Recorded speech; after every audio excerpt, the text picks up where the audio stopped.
Hello. Coach Satt, and then I think we'll have Emmett and Gabe. Marcus, what's your plan for the quarterbacks on Saturday, and what do you want to see on them? The plan is they'll all get chances to play with all the different groups. They're still battling, playing, battling and competing with each other. And then what I want to see is just them taking care of the football, securing the snap, taking care of the football, throwing the ball away when needed, just making sure that we have the ball at the end of every whistle. What went really well on Saturday in the scrimmage? I think just the operation, our offensive operation, execution is still not at 100%, but the guys we know what to do now, and we're stepping in the right directions. Now we just have to execute it a little bit higher, execute the technique at a little bit higher rate. But I think just 2 or 3 weeks into it, getting a lot of football in the last 3 weeks, I think just naturally helped them improve and develop.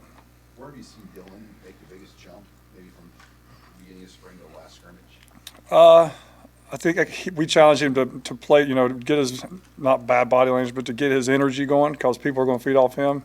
And he played like he was at recess. He played like he was in 3rd grade out on the playground, flying around, moving around, dancing around, giving people high fives. And I think that bled into our offensive guys, gave them a lot of confidence to go out and do some really good things on Saturday, this past Saturday. Do you find sometimes you have to tell guys, whatever player they are, hey, don't play it cool, like bring as much excitement and energy? Sometimes guys just come and they almost feel like maybe they have to try to play it. Yeah, and like with guys like Dylan's a freshman. This is his 13th practice, and so they're still learning. Like sometimes we look at it and like, hey, why don't you go out there and be Peyton Manning? Where they're not ready to be Peyton Manning yet. They're trying to figure out when the horn blows which direction to run in. So I think you do want guys to know that the influence they have on their teammates, and they can use that as a superpower. What's been your assessment of the running backs and sort of who's stuck out? I mean, really, they're all pretty much just they have their own little things that they do well, and we're just challenging them to go out and make plays and make people miss. We want to see guys, if they're in open space, not to get tackled by safeties or corners or DBs in general. So who can make people miss and who can hold on to the football, and who can win in pass protection.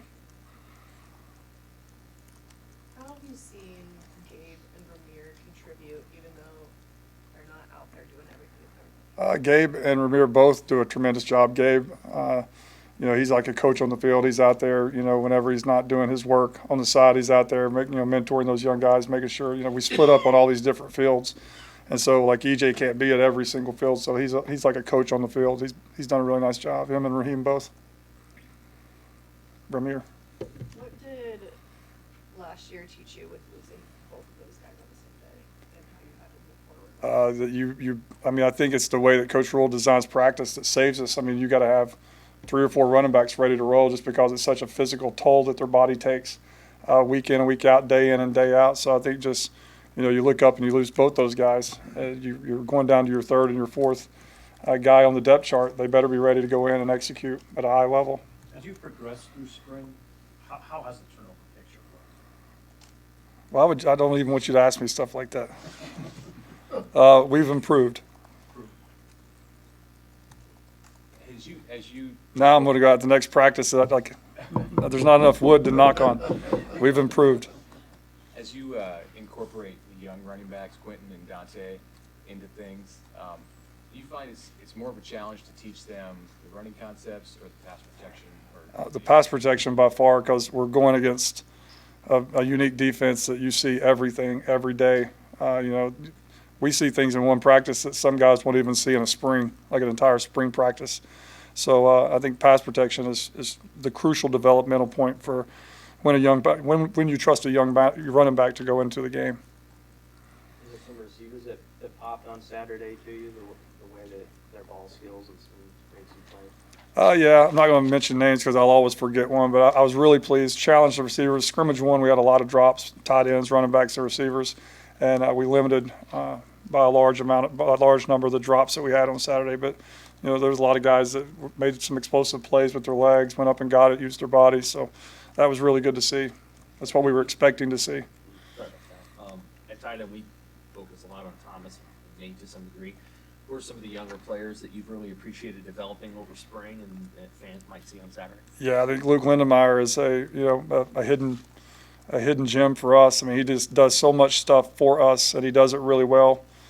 He's one of those guys you don't even notice he's out there because he's always doing things the right way. But you know, he's so valuable to us as an offense.